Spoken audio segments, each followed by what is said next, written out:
All right, who are you paying up for at wing, AJ? Kyle Connor is the most expensive at 7,800.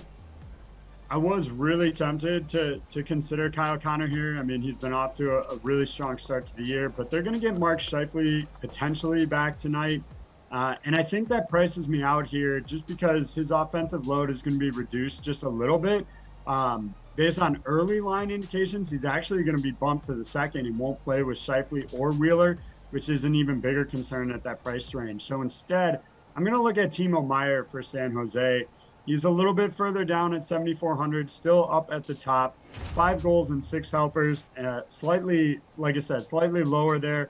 The matchup with Buffalo isn't ideal. They've had actually some decent goaltending to start the year, but San Jose is rolling right now, and I think you get some shares of Meier and maybe even look at Logan Couture here. All right, Pete, which pricey wing do you like?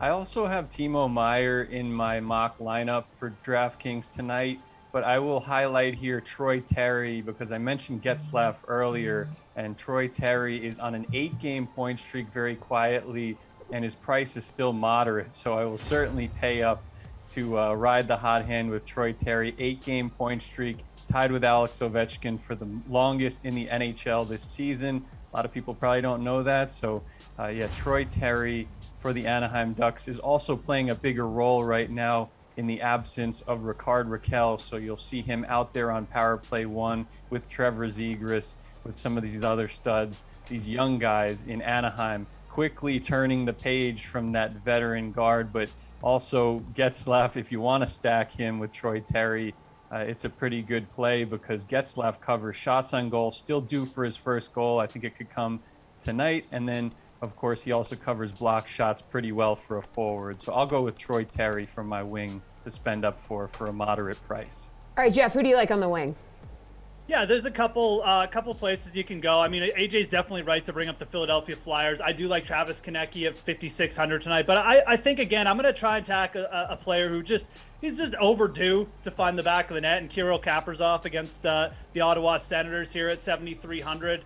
Again, these are spots you can take advantage of for DFS. I mean, there's a very good chance in a very, very good matchup, no one's going to play Kaprizov for the simple fact he started the season 6 games, or actually we're up to like 8 games. 8 games without a goal now, but it's not that big a deal. We see these shooters go through bad patches all the time. This is a very good matchup. The Ottawa Senators, they started the season okay, but as we saw in their last game against the Blackhawks, this is not a good defensive team. They do not have good goaltending. This is a spot where a player like Kaprizov is going to build some confidence. Again, 7,300, he's up there, but I like that because it's only going to mean it's going to keep people off. They want to bargain on Kaprizov because he's got no goals. Well, you're not really getting that big a bargain, but it's going to keep the ownership down. Again, I can't speak more. You can't really get a better matchup is what I'm trying to say here. I think Kirill Kaprizov is the guy you want to pay up for in the spot, and I think he breaks his goalless streak here tonight.